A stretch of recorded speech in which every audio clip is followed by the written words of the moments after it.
Tubakulisayo nate mu kuwummulako tukomyewo mu kitundu kyaffe ekyokusatu.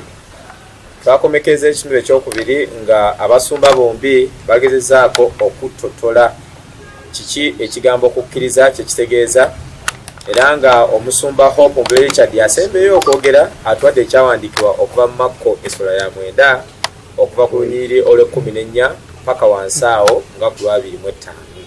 Atulaze nti waliwo omwana yali omulwadde nga aliko dayimoni ey'obutayogera, naye tugamba muzadde we nga tabisobola, naye Yesu n'amugamba nti bw'onooba n'okukkiriza ekyo ekyali kyayimira ku mwana wo kijja kuwona. Era omusajja ono n'ayimusa okukkiriza kwe n'alokolebwa.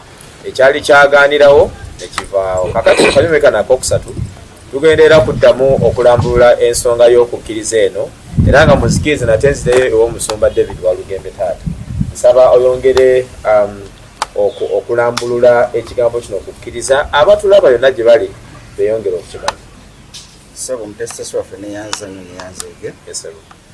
Njagala tugendeko mu Bebulaniya 11 olunyiri olw'omukaaga. Sebo nkusaba okusomeramu olunyiri olwo.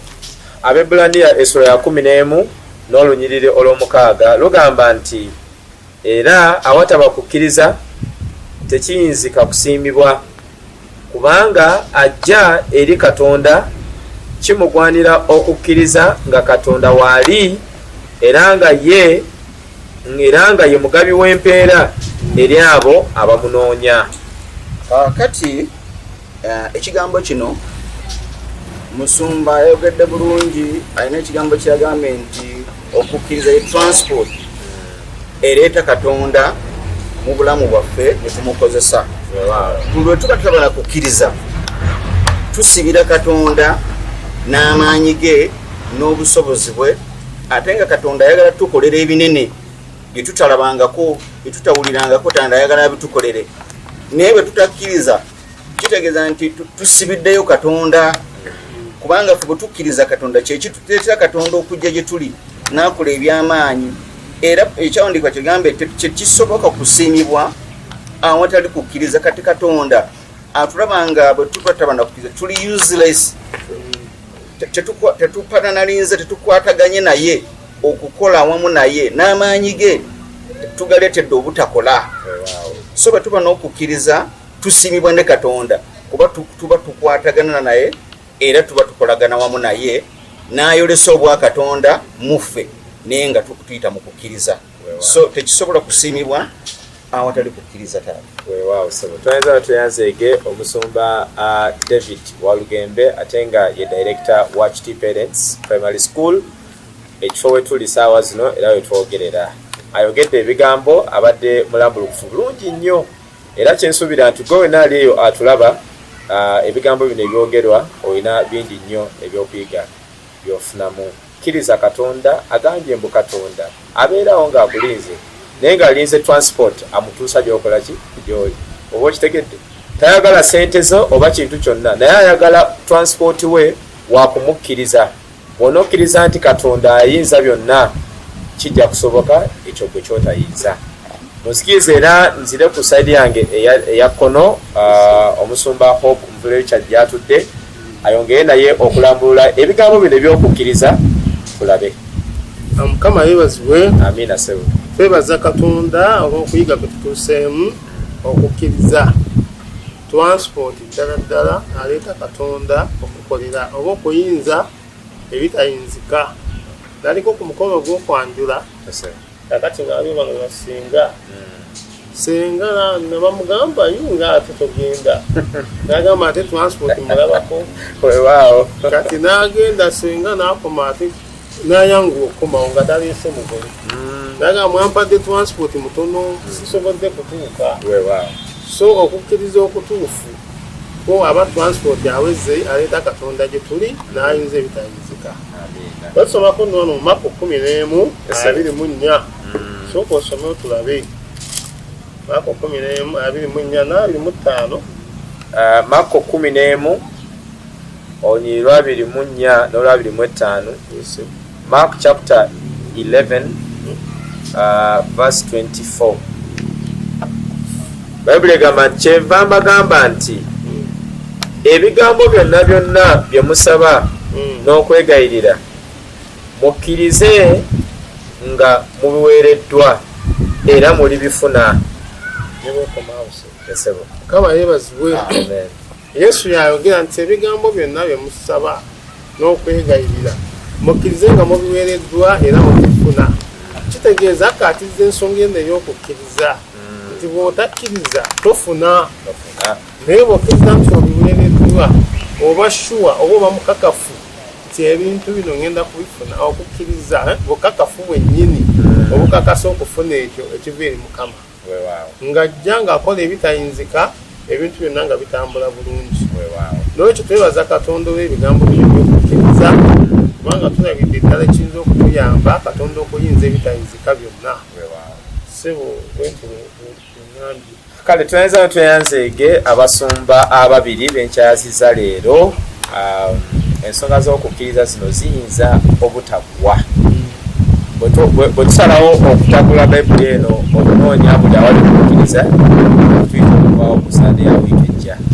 Naye njagala tuzzeeko akanyomero tujje okukkiriza mu Bayibuli kubanga si buli atulaba era si buli atuwuliriza nti alina Bayibuli era amanyi okugisoma. Mulimu baganda baffe ne bannyinaffe nga twawula enzikiriza naye ng'ate ebigambo bino twagala bikole bitya bibagase. Kati njagala okukkiriza kutwogerako tukujje bwe byawandiikibwa tukuzzeko mu bulamu obwa bulijjo. Omusumba Lugembe, njagala otuweeyo ekyokulabirako ekyokukkiriza mu bulamu bwaffe buno obwa bulijjo. Sebo neyanza nnyo. Edda kubamu akafaananyi bwe nali omuto nalina taata wange era bwe twabanga tutambula ekiro nga bwe mba ne taata ono ne bwe mba nga nnengedde ekintu ekintisa kubanga ekiro mukimanyi Oluganda nti kibaamu okutiisibwatiisibwa. Oluusi oyinza okulengera ne buleka bakasolo kati nga ffe abato n'olaba oba lulagala lw'enyenyenzi oyinza ogamba oyo musezi oba n'olaba waliwo ekisolo ekiyise oyinza okulowooza nti eyo ng'eyinza kubalumba. Naye bwe twatambulanga ne taata nga nze bwe ndaba ekisolo nga nze siriimu kutya kwonna era nga amaanyi gange gonna nga nsemberera taata nga obwesige bwange bwonna n'amaanyi gange n'okukkiriza nga mbiteeka mu taata ono nga nkimanyi taata ono alina obusobozi bwonna obwanganga ensolo oba ekizibu kyonna ekisobola okutulumba era nga sibaako wale yonna. Kakati bwe tuvuga ekintu kino tukissa mu kukkiriza. Omuntu oba okkiriza mu Katonda kituufu oyinza okuggyawo ebintu ebichallenginga obulamu bwo nga bitiisa oba bulwadde ne butuuka ku level ng'etiisa oba bwavu ne butuuka ku level ng'etiisa. Naye olw'okuba Katonda Bayibuli etugambye nti asobola byonna yalina obuyinza bwonna.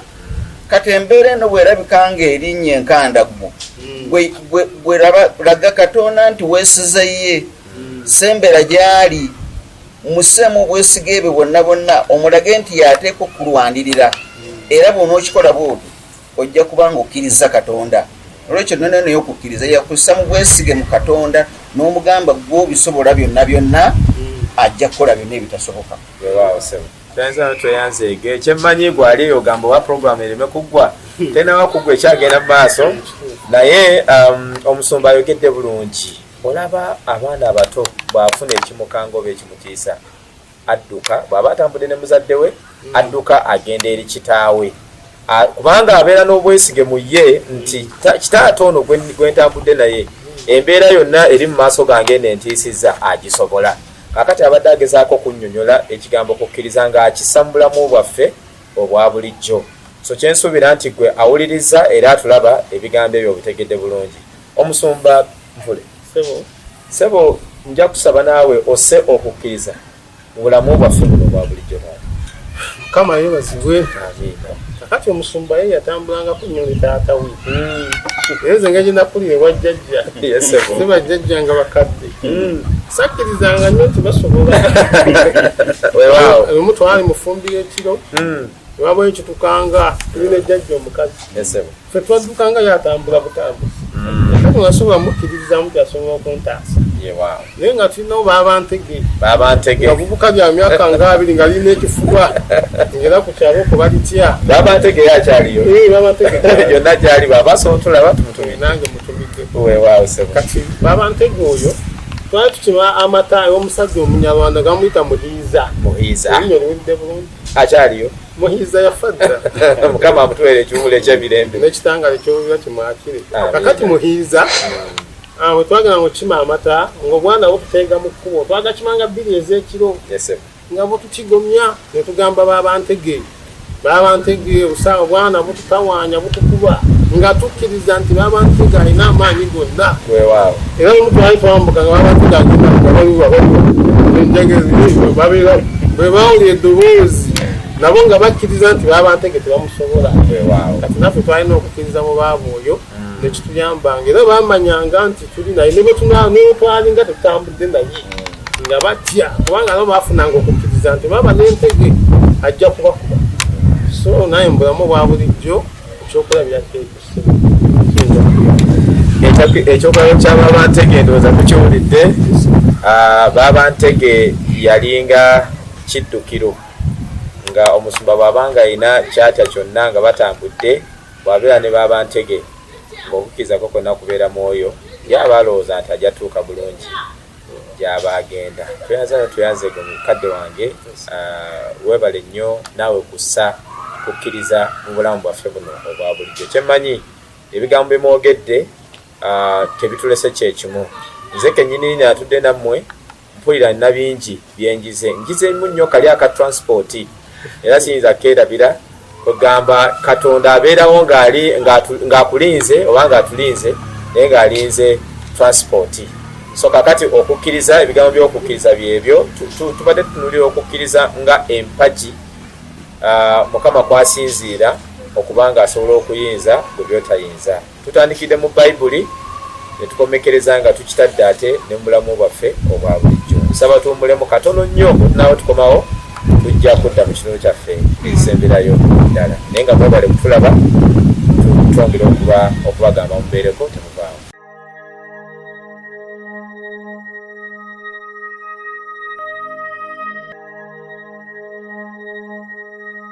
Kale tubaaniriza mu kitundu kyaffe kino ekisemberayo ddala ate ngera kitundu kyakuna. Mwebale nnyo okubeerako nga mutulaba yonna gye musinziira omukutu guno ogwa Love of God Church YouTube channel. Tubagamba nti likinga, subscribinga, commentinga, sharinga byonna bikole ku lw'obulungi bw'omukutu guno. Kakati mu katundu kano oba mu kanyume kano akasemberayo ddala bakadde baffe bendi nabo mu studio muno mwe tuli wano we tuli ku Kiki Parents Primary School bagenda kuwumbawumba ebigambo byabwe basiibule abalabi. Enatandika era ne mukadde wange omusumba wa Lugembe David Sebo nsaba akadde kano kakozese osiibule abatulaba.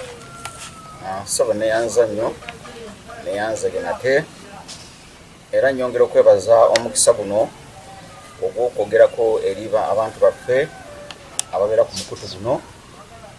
Nasoose nakweyanjula amannya gange era mwagategedde ne mbagamba nze director w'essomero lino balita Kiki Parents Primary School. Bw'oyita Kasangati abamu bagamba n'okwata eri abeesige olituukako, bw'oyita Matugga n'odda mu Kiti era olituukako, ne bw'oyita Emperere era olituukako. Essomero lino ssomero ddungi liri ku musingi gwa balokole era abaana baffe tubateekera ddala mu nnono y'okutya Katonda. Kyokka ate tetusosola mu madiini. N'omusiraamu ajja, n'omukatuliki ajja, n'omuprotestante, n'omusamize era naye tumwaniriza. Naye ffe bw'ajja wano tubasigamu ensigo ey'okutya Katonda kubanga ekintu kino kikulu nnyo era ffe abaana baffe yonna gye bagenze baze nga batuwa obujulizi nga batuga mwebale nnyo mwebalire ddala kubanga mwatuwa ekikolo n'eddagala mwatusomesa Katonda mwebale nnyo. Kakati tukyajula kubanga basanga ebizibu bamanyi okusaba ate bamanyi okukkiriza Katonda era Katonda abakoledde. Nolwekyo tweyanza nnyo tweyanzeege Mukama abampeera omukisa. Weebale nnyo mukadde wange omusumba David Walugembe director wa Kiki Parents Primary School. Ayogedde ebigambo bingi ku ssomero lino bwe wenna yonna gy'oli endagiro ndowooza ogiwulidde leeta omwana wo wano ku Kiti Parents Primary School togenda kwejjusa. Kakati kanzire obuuyi buno ku mukono gwange ogwa kono omusumba Nvule Hope Richard kwatudde naye asiimwe abalabi. Twebaza Katonda mu byonna olw'omukisa guno nga twogera ku bigambo by'okukkiriza ebituyamba Katonda okuyinza ebitasoboka. Katonda n'abiyinza n'abikola, Mukama atukoze bulungi. Nange nva mu Love of God Church tusimbye wali ejjokolera okusaasaanira ensi yonna. Era nga tusimbuka mu Yokaana 3:16 tuli mu bigambo by'okwagala. Katonda bwe yayagala ensi n'awaayo omwana we okukkiriza alokole ku ye. N'ekyo twebaza Katonda olwa byonna, olw'enteekateeka eno ennungi egenda okuyamba abantu baffe Katonda okukola ku bintu byabwe ebibadde byabalema. Abamu nga babiyita birwadde byabwe, abamu ng'embeera baazimanyira. Kuganga omukyalo oli omukulukuto Mako 5:25 ekibadde kyali kifuusinga kirwadde kye, naye bwe tukkiriza Katonda agenda kuyinza ebyaffe byonna. So twebaza Katonda olwa byonna. Twebaza ne bannaffe abali ku kamera sayidi awo. Mukama abatubeere nnyo omukisa Kabuye naye mulengera waawo n'emirembe Saala administrator waffe ekateekana singa akutuuka mukyala waffe Ndagire Alice. Mukama enna abatubeere nnyo omukisa atufunanga okusinkana ku mulundi omulala. Mukama atukoze bulungi. Twayinza nnyo tweyanzeege abasumba Walugembe n'omusumba Nvule Hope Richard. Program yaffe bwetyo bwebadde tubadde tugezaako okwogera ku nsonga y'okukkiriza nga emu ku mpagi Mukama kwatunuulira okuyinza ebyo tutayinza ng'abaana b'abantu. Kyensuubira nti gwe wenna gy'obadde osinza okutulaba olina ebyokuyiga bingi by'ofunyeemu mu kigambo ky'olwaleero. Tuli wano ku Kiti Parents Primary School era nga tusinzidde olwaleero kinywana mpindi nnyo ne Love of God Church weeri ejjokolera si wala nnyo. Ogamba bw'obanga oli mutambuzi mulungi kikutwala eddakiika ezitawera nga 2 okuva ku kanisa okutuuka wano ku ssomero. Omukulu abagambye nti abaana ba wano bw'omuleeta wano ng'omuzadde wonna gy'oli ndyabeewo ekikomera eky'amaanyi ennyo se tuyita egguluggulu eby'amazzi abajja batambulira nga bagenda okunoonya amazzi n'okusingira ddala mu sizoni eno ey'omusaana gye tubaddemu. Ndabyewo borehole, ndabyewo compounding very spacious, ndabyewo kugamba essomero ddungi. Gwe n'omuzadde ayagala omwana wo okuyita obulungi muleete wano ku Kiti Parents Primary School. Wave Kasangati, ave Matuga, ave Mpere, yonna gy'oba ovudde aga amakubo gonna gasobola okutuusa wano we tuli olwaleero. Akati nange nga bulijjo siyinza kuva ku mpewo olwaleero ababeera emabega okukwata ebifaananyi bino. Omukulu akwera media ya Love of God Church omukulu Muwanguzi Samuel so tutunumiddeko era tukwebaza olw'okubeeranga emabega wa kamera ate nga tutera kukola weka otera okukola ne mwami Kabuye Derek era nga newenjogera wano waali omukulu Timothy nawe tukwebaziza nnyo ate nga mugeri enjawulo twebaze nnyo administrator waffe Mukyala Mirembe Saala wa Love of God Church ebintu byonna bimulaba yabiteeka mu ssente n'akanyiriro ne sponsorship yonna yagikola. Tubebaziza mwenna ne bamembers mwenna aba Love of God Church n'abalabe baffe tuyinza kuva ku mpewo nga tetubeebazizza. Mwebale na gye musinzira okutulaba, mwebale kulikinga, mwebale kusubscribinga, mwebale commentinga na kusharinga. Twongera okubasaba nti mukole ekintu kyekimu. Tunaddamu olundi amanya gange Mwesiga Bright Grace omutesitesi wa programu eno bulijjo Mukama abanjagalire.